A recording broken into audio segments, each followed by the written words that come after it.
गला दुखने लग गया।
चलिए शुरू करते हैं।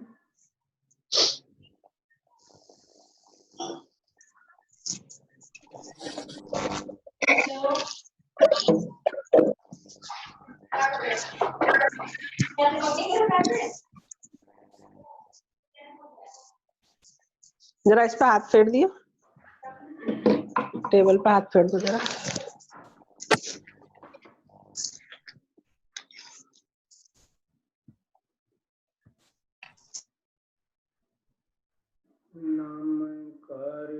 अनंतो दर्शन ज्ञान में जिन वीर को कहानियम सार सुकेवली श्रुत केवली परिकथित।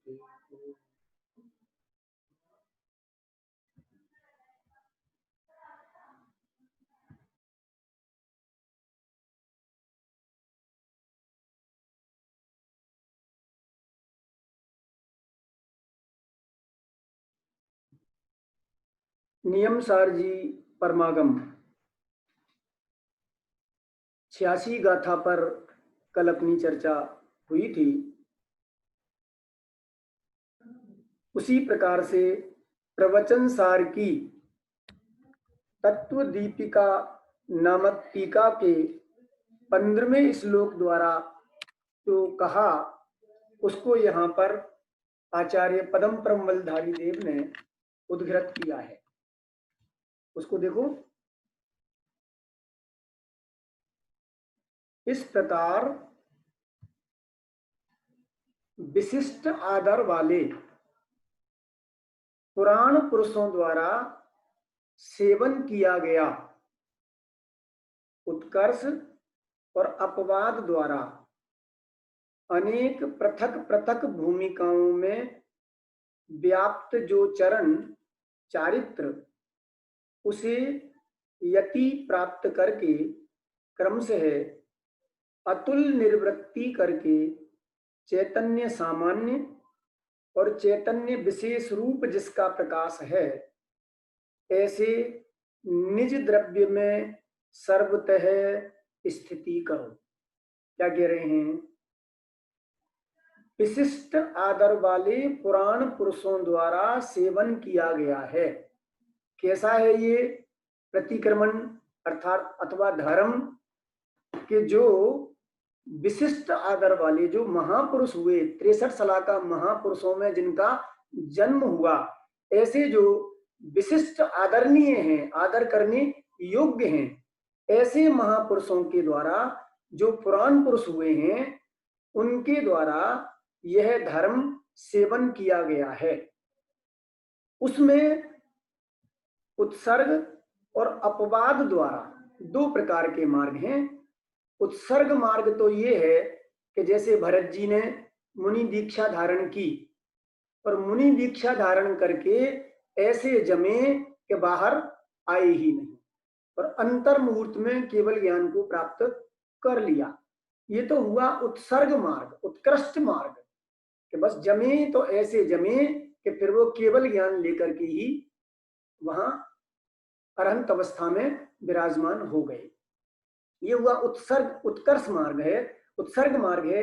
और दूसरा कहते हैं अपवाद मार्ग द्वारा। अपवाद क्या है कि जब तक परिणति स्वरूप में पूर्णतया स्थिरता को प्राप्त न होवे तो क्या करना कि 28 मूल गुण रूप जो व्यवहार चारित्र है उसका बराबर यथावत पालन करना, उसमें दोष मत लगने देना और उसके पालन पूर्वक पुरुषार्थरत रहना कि वो उत्कर्ष मार्ग की प्राप्ति हो और सहज में ही अरहंत और सिद्ध दशा प्राप्त हो जाए। तो ये दो बातें यहाँ पर कहीं कि उत्सर्ग और अपवाद द्वारा अनेक पृथक पृथक भूमिकाओं में व्याप्त जो चरण अर्थात चारित्र, उसे यति हमारे मुनि भगवंत प्राप्त करके क्रम से अतुल निर्वृत्ति करके, अतुल उत्कृष्ट रूप से संसार शरीर भोगों से निवृत्ति करके चैतन्य सामान्य और चैतन्य विशेष रूप जिसका प्रकाश है। कैसा है वो भगवान आत्मा? सामान्य विशेष आत्मक है। द्रव्य की ओर से कहें तो सामान्य रूप से ज्ञाता दृष्टा सुख आनंद शांति की खान है और विशेष रूप से कहें तो पर्याय में केवल ज्ञान, केवल दर्शन, अनंत शोक, अनंत बल आदि की जो प्राप्ति होती है, ऐसे विशेष स्वरूप प्रकाश वाला है। तो ऐसे चैतन्य सामान्य और चैतन्य विशेष रूप जिसका प्रकाश है, ऐसे निज द्रव्य में सर्वतः स्थिति करो। हे भव्य जीवो, तुम बाहर की भ्रमणा को छोड़ करके ऐसा जो निज भगवान आत्मा है उसमें तुम सर्वतः यानी सर्व प्रकार से भली प्रकार से स्थिति करो। वहीं जमो वहीं रमो। और इस टीका की, इस गाथा की टीका पूर्ण करते हुए टीकाकार मुनिराज श्लोक कहते हैं कि जो विषय सुख से विरक्त हैं, शुद्ध तत्व से अनुरक्त हैं। कैसे हैं? जो विषय सुख से विरक्त हैं, जिनको विषयों में रंच मात्र भी सुख भाषित नहीं होता। अभी मैंने उदाहरण भी दिया था, थोड़ी देर पहले जो प्रवचन चल रहे थे उसमें एग्जाम्पल भी दिया था भरत जी का। चक्ररत्न की प्राप्ति हो गई, सर्व प्रकार के भोग संयोग उपलब्ध थे, उनका भोजन भी ऐसा होता है कि उनकी पटरानी मात्र एक ग्रास पचा सकती है और कोई दूसरा सेनापति या सैनिक या कोई भी सूरमा भोपाली कोई उनके भोजन को पचा सकता नहीं है। ऐसा गरिष्ठ भोजन उनका बनता है। लेकिन यहाँ कहते हैं कि वो भरत जी उन भोगों में चूंकि मजबूरी बस उदय की विचित्रता थी तो परिणति में अभी उतना पुरुषार्थ प्रकट हुआ नहीं था कि वो मुनि दीक्षा धारण कर सकें, तो वो भोगों में रहते हुए भी वो उन भोगों से इतने विरक्त रहते थे कि ये भोगों की परिणति मेरी कब टूटेगी और कब मैं मुनि भगवंत की दीक्षा धारण करके अपने स्वभाव में जम जाऊंगा और रम जाऊंगा। ये अंतर में निरंतर उनकी भावना बनी रहती थी। तो उस बात को यहाँ इन्होंने कहा है कि जो विषय सुख से तो विरक्त हैं, अभी 5 इंद्रियों के विषयों में प्रवर्तन करते हुए दिखाई देते हैं, लेकिन ऐसा होने पर भी उन 5 इंद्रियों के विषयों से जो विरक्त हो गए हैं, जिनकी परिणति 5 इंद्रियों के विषयों से हट गई है और कहाँ लग गई है, शुद्ध तत्व में अनुरक्त हैं, अपने शुद्ध आत्म स्वरूप में ही जो अनुरक्त हो गए हैं। तप में लीन जिनका चित्त है, जिनकी परिणति कहाँ लीन हो गई है, तप में। कौन से तप में? भाई तप में 2 प्रकार की चर्चा आती है, जैसे चारित्र में व्यवहार चारित्र और निश्चय चारित्र, उसी प्रकार से तप में भी 2 प्रकार की चर्चा आती है, निश्चय चारित्र और व्यवहार चारित्र। निश्चय तप और व्यवहार तप। निश्चय तप यानी स्वरूप प्रतपन तपहा, और व्यवहार चारित्र में यदि वहां स्थिति ना रहे और भोजन आदि करने का विकल्प आए तो बाहर में अनशन, अवमोदर्य, वृत्ति परिसंख्यान, रस परित्याग, विविक्त सय्यासन, प्राश्चित, विनय, वैयाव्रत, स्वाध्याय, प्रतिक्रमण, ध्यान, ये 12 प्रकार के बाह्य तप कहे जाते हैं ना। उन 12 प्रकार के बाह्य तपों में प्रवृत्ति करते हैं, चला करके दोष नहीं लगने देते हैं। तो ऐसा यहां कहा कि तप में लीन जिनका चित्त है, जिनका चित्त या तो स्वरूप साधना में लीन हो गया है अथवा तो बाहर में परिणति आती है तो संयम भाव पूर्वक जिनकी प्रवृत्ति होती है।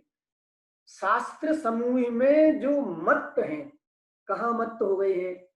देखो, ज्ञानियों के लिए मत्त शब्द पागल के लिए आता है, हाथी के लिए भी आता है कि हाथी उन्मत्त हो गया, उसके जब झाग आने लग जाते हैं तो क्या होता है, हाथी पागल हो जाता है। अथवा मनुष्य भी मदिरा पी करके मत्त हो जाता है, मदिरा पान करने वालों को मत्त कहा जाता है ना, उन्मत्त हो जाता है, पागल हो जाता है। यहाँ ये कह रहे हैं कि ज्ञानी भी पागल है।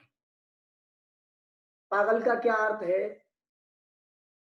पा प्लस गल, अर्थात जिसके पाप गल गए हैं, ऐसे ज्ञानी धर्मात्मा होते हैं। तो ज्ञानी भी पागल है, समझ में आया?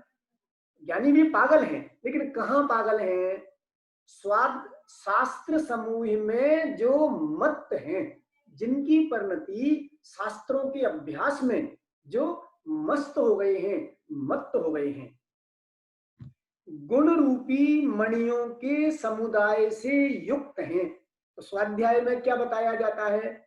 वस्तु में जो अनंत धर्मात्मक वस्तु है, उन अनंत धर्मात्मक वस्तुओं का कौन कौन सी वस्तु में कैसे कैसे अनंत गुण हैं, उनका परिणमन किस किस प्रकार से होता है, ये सारा की सारा विवेचन उन शास्त्रों में आता है। तो यहाँ कहते हैं कि उन शास्त्रों के अभ्यास में जिनकी परिणति मत्त हो गई है, लीन हो गई है, और उन शास्त्रों के अभ्यास से गुणियों के गुण रूपी मणियों का समुदाय रूप जो निज ज्ञायक भगवान आत्मा है, उससे उनकी परिणति युक्त हो गई है। विषय कसाय रूपी अवगुणों से जिनकी परिणति हट गई है और अपने अनंत गुण रूपी समुदाय में जिनकी परिणति मत्त हो गई है, और सर्व संकल्पों से मुक्त है। संकल्प और विकल्प 2 तरह के होते हैं।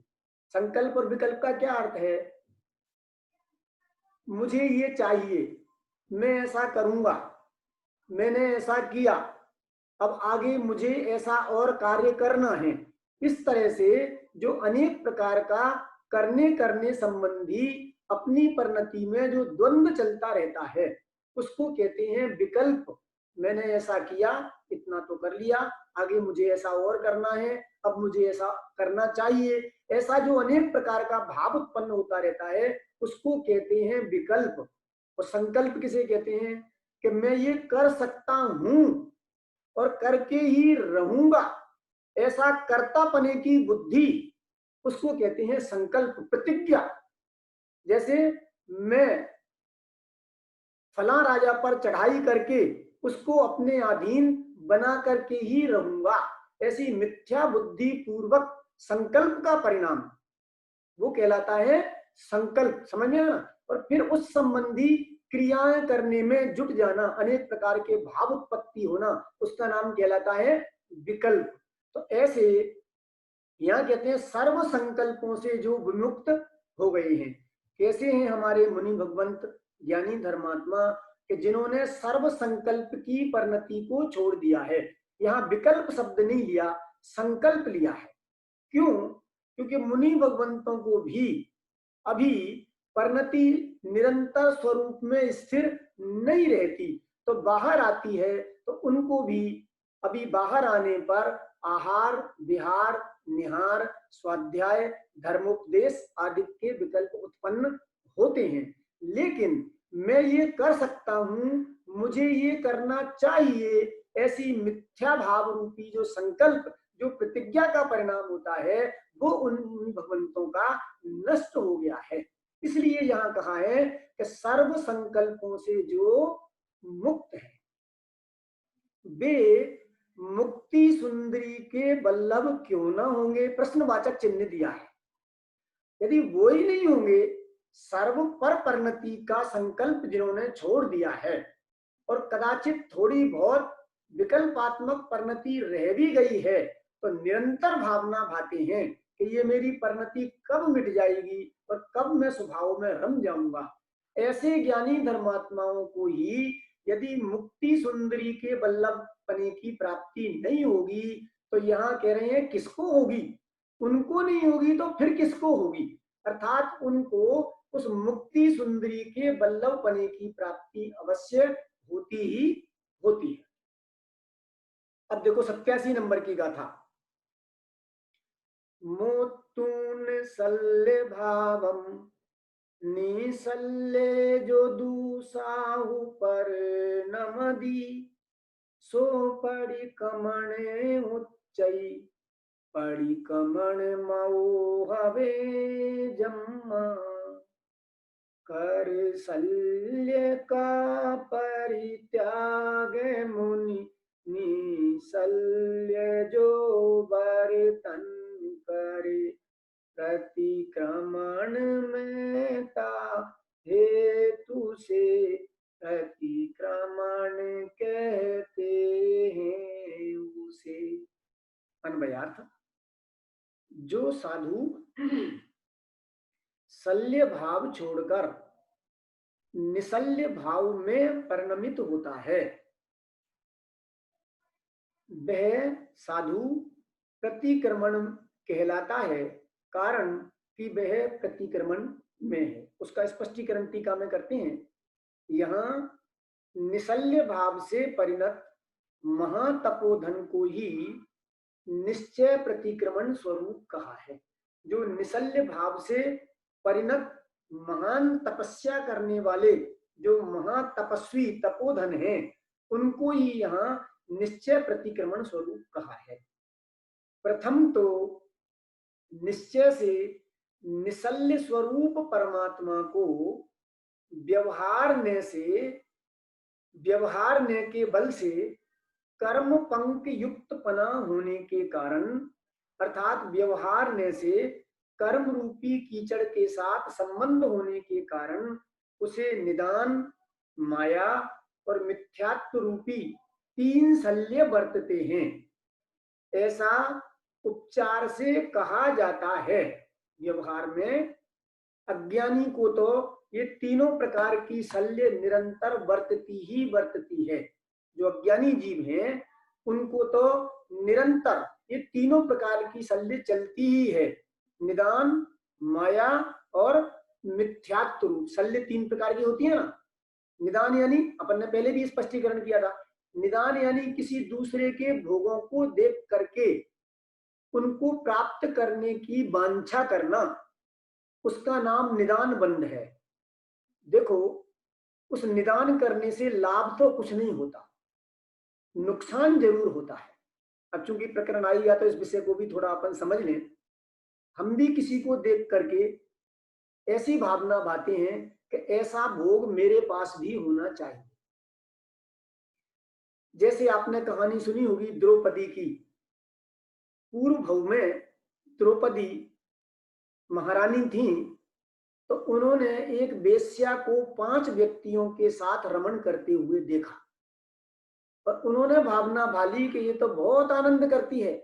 उस भावना के फल में द्रौपदी की पर्याय में महासतित्ववान होने पर भी उनके ऊपर दोषारोपण हुआ पंचभर्ताई होने का, जो वर्तमान में सभी मतों में चलता है। तो ऐसे जो भोगने के भाव की जो वृत्ति होती है, इच्छा होती है, वह निदान बंद है, उससे कोई फल तो प्राप्त होता नहीं है। मान लीजिए आपने पुण्य तो किया थोड़ा और मांगा अधिक, तो आपको मिलने वाला नहीं है।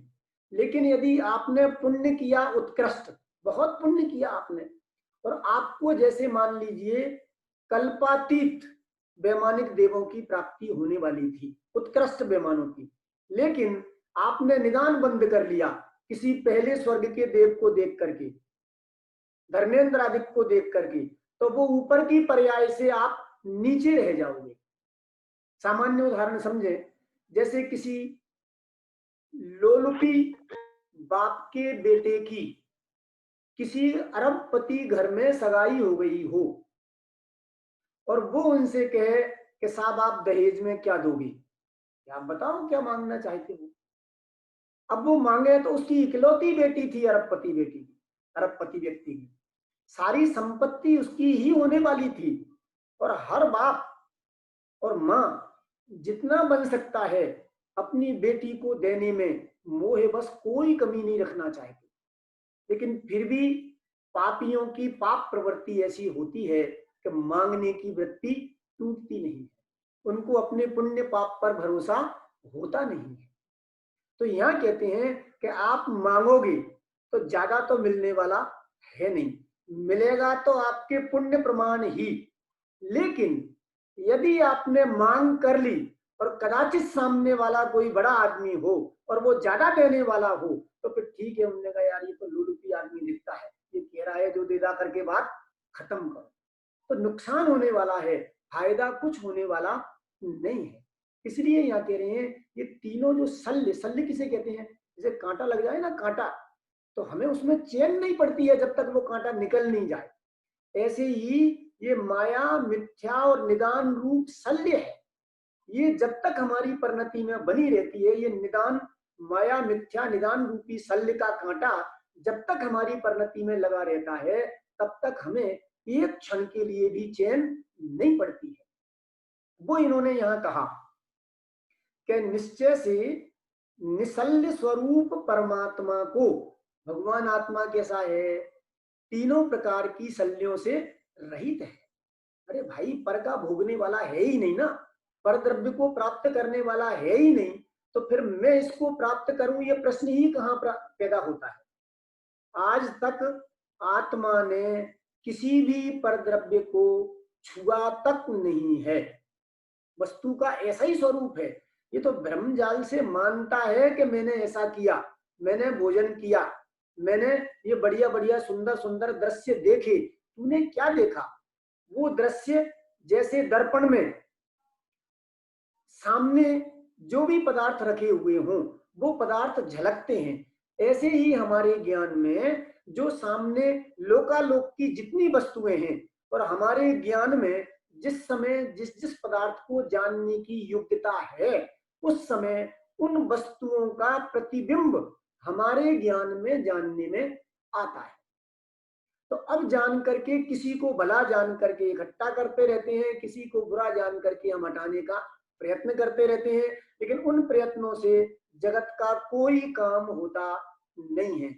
वस्तु का परिणमन तो उसकी अपनी सहज योग्यता के अनुसार ही होता है। तो आचार्य देव ये कहते हैं कि जब अपना आत्मा निशल्य स्वरूप है, लिखा ना यहाँ पर, निश्चय से निशल्य स्वरूप परमात्मा को, कौन से परमात्मा की बात है यहाँ? अरहंत सिद्ध परमात्मा की बात नहीं है। हर आत्मा निसल्य स्वरूप परमात्मा है। हर आत्मा निसल्य स्वरूप परमात्मा है। ऐसे उस निसल्य स्वरूप परमात्मा को व्यवहार में के बल से, है तो निसल्य स्वरूप, लेकिन व्यवहार से अर्थात निमित्त की ओर से कथन करें, पर्याय की ओर से कथन करें तो कर्म पंक युक्त पना होने के कारण कर्मों की कीचड़ से वह लिप्त है। द्रव्य कर्म, भाव कर्म और नो कर्म। तो द्रव्य कर्म और नो कर्म तो इस जीव से न्यारे ही हैं, उनसे तो कभी यह जीव लिप्त होता ही नहीं है। लेकिन संयोग में वो एक क्षेत्रावगाय बंधन को द्रव्य कर्म प्राप्त होते हैं और फिर संयोग में ही देह आदिक संयोग मिलते हैं। तो व्यवहार से ऐसा कहा जाता है कि यह देह सहित जीव है, लेकिन देह रूप कभी जीव होता नहीं है। तो वो यहाँ कहा कि व्यवहार में के बल से कर्म पंक युक्त पना, मूल तो इस जीव के भाव यानी राग द्वेष मोह के परिणाम के मेल से यह युक्त होता है। उसके लिए कहा कर्म पंक युक्त पना होने के कारण व्यवहार में से कर्म रूपी कीचड़ के साथ संबंध होने के कारण उसे निदान, माया और मिथ्यात्व रूपी तीन शल्य बरतते हैं। अज्ञानी जीव को कर्म के उदय में, अपनी परिणति में अपने स्वभाव को नहीं पहचानने के कारण से मायाचारी का भाव पैदा होता है। मायाचारी का भाव कब पैदा होगा कि जैसे हमें बाहर में कोई चीज प्राप्त करने की इच्छा हुई और उसमें कोई बाधक बन रहा हो तो हम झूठ बोलते हैं, मायाचारी करते हैं, छल कपट का परिणाम करते हैं उसको प्राप्त करने के लिए। लेकिन यदि हमें ये भेद विज्ञान हो जाए, कर्म पंख से हम रहित हो जाएं और ये भेद विज्ञान हमें हो जाए कि ये वस्तु को मैं प्राप्त कर सकता ही नहीं हूं, इस वस्तु को मैं छू सकता भी नहीं हूं, तो निसल्य प्रवृत्ति सहज ही प्राप्त हो जाती है।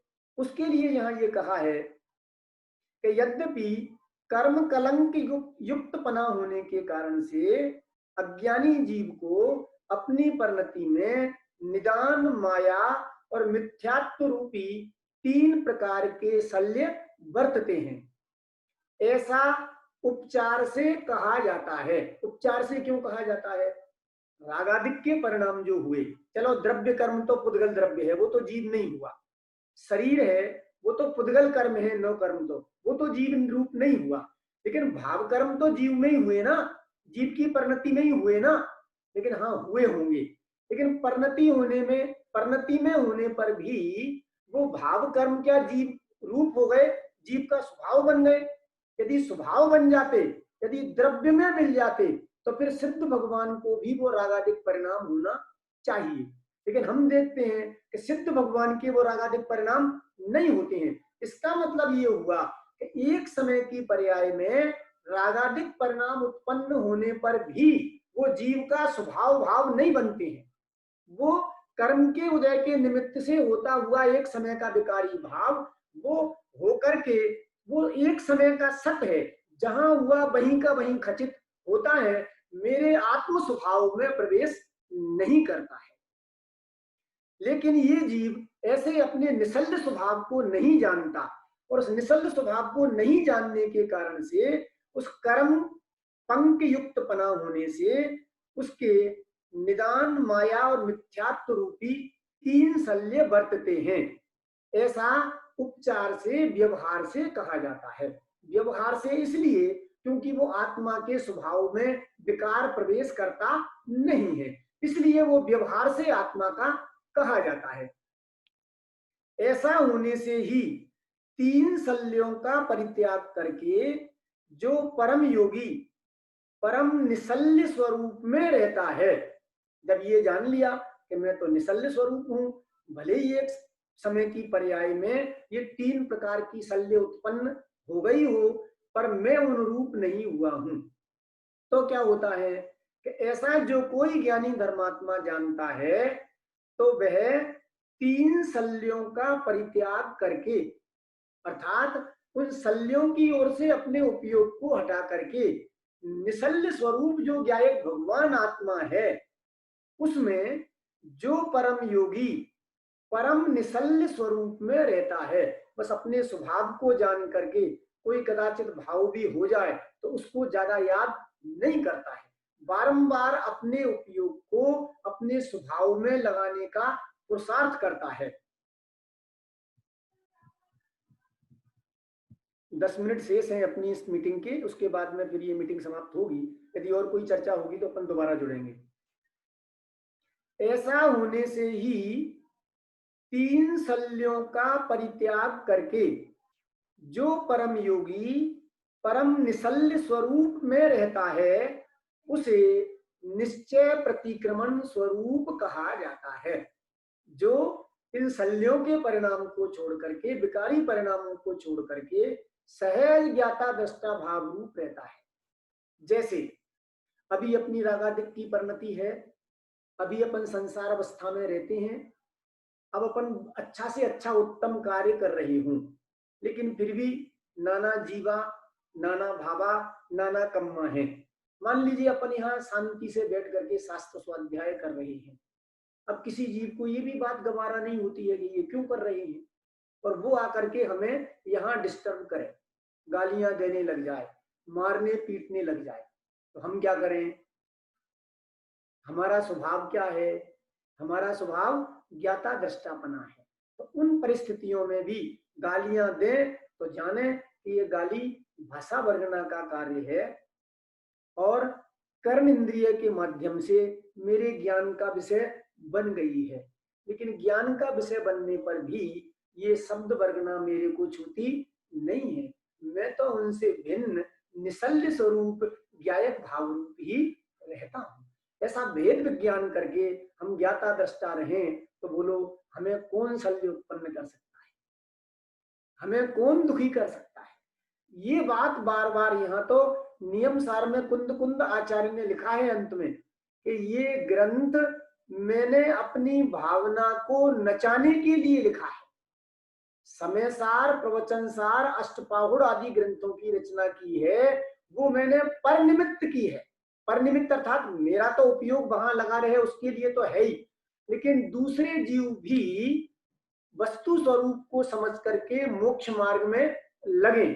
लेकिन जो ये नियमसार ग्रंथ है, इस नियमसार ग्रंथ की रचना तो मैंने अपनी भावना को नचाने के लिए की है, क्योंकि मुझे तो एकमात्र शुद्ध आत्मा रुच गया है। अब मुझे कोई दूसरी इधर उधर की वार्ता अच्छी लगती नहीं है, इसलिए मैं तो इस ग्रंथ में चाहे प्रतिक्रमण का कहूं, चाहे प्रत्याख्यान अधिकार कहूं, चाहे आलोचना अधिकार कहूं, मैं तो सब पर से भिन्न एक शुद्धात्मा के ही गीत गाने वाला हूं। जब तक मुझे वो शुद्धात्मा में रमणता की प्राप्ति न हो तब तक मैं तो वही रटन लगाने वाला हूं। जैसे एक बच्चा क्लास में पढ़ने के लिए जाता है, अब वो क्लास में पढ़ने के लिए गया तो उसको साल भर तक क्या सिखाया जाता है? एक साल में मात्र उसको इतना ही सिखाया जाता है, बोलो एनार वाला, आम वाला। ये पुराने जमाने की बात हो गई। आज के जमाने की बात कहें, A for apple, B for boy, C for cat, कब तक सिखाते हैं? कि जब तक उसमें वो पारंगत नहीं हो जाए, जब तक पूर्णतया से उसमें विज्ञ नहीं हो जाए, पूरी तरह से उसको समझ नहीं ले।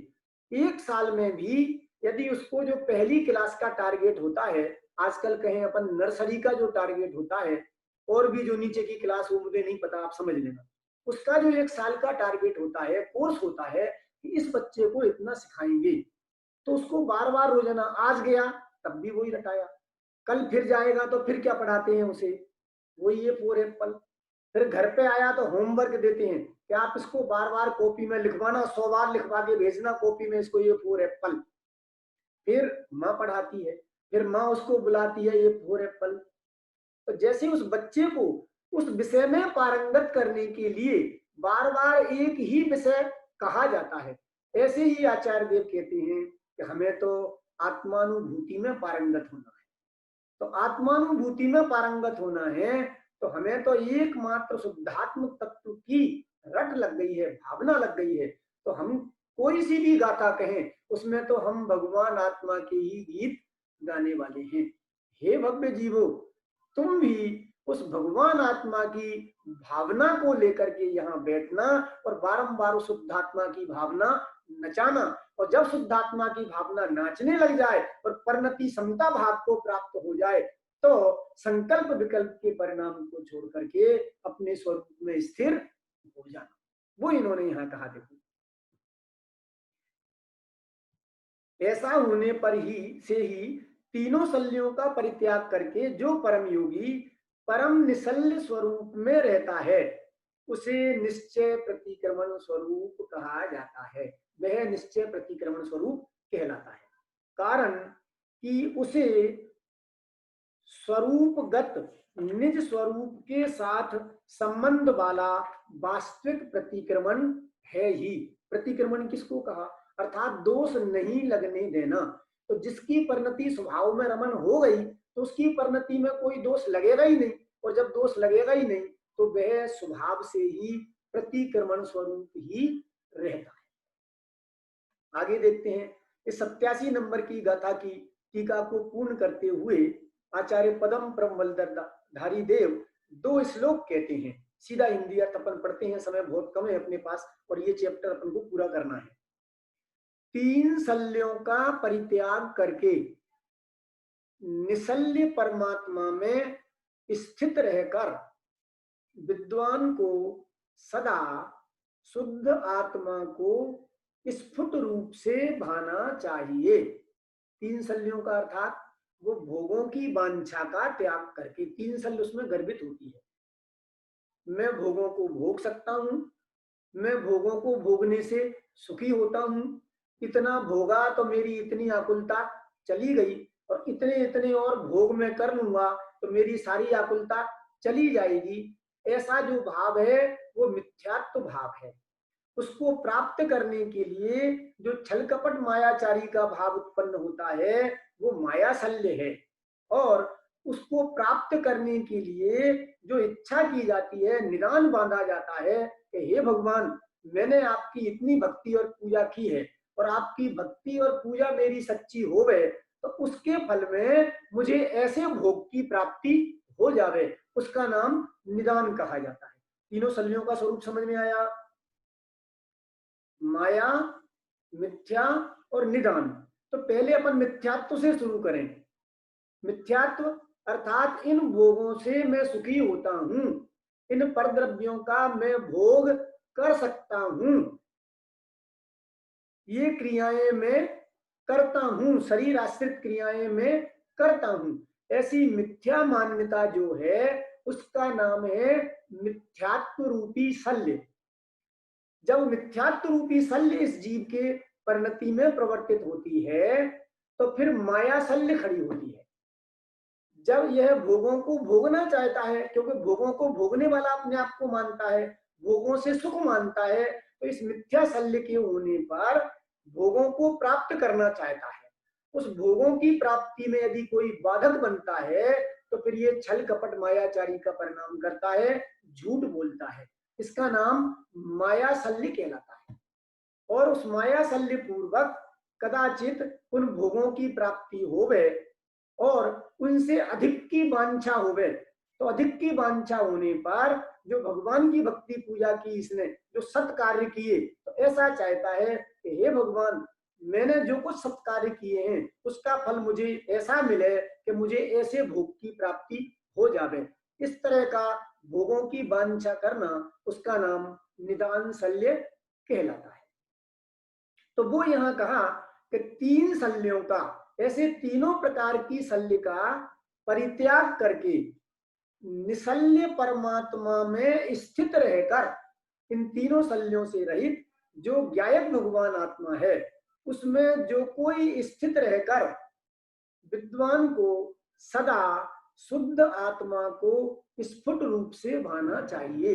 ऐसे विद्वान कहो अथवा ज्ञानी धर्मात्मा कहो, ऐसे ज्ञानी धर्मात्माओं को स्फुट यानी प्रकट रूप से ऐसे निशल्य स्वरूप भगवान आत्मा का ही ध्यान करना चाहिए। देखो, देह का ध्यान तो अनादिकाल से हमने बहुत किया है, इसीलिए ये पर्याय पूरी होने पर नई नई पर्याय की प्राप्ति हमें होती रहती है। लेकिन आज तक यदि नहीं किया तो अपने निसल्य स्वरूप भगवान आत्मा का ध्यान नहीं किया। तो आचार्य देव बार बार प्रेरणा दे रहे हैं कि हे भाई,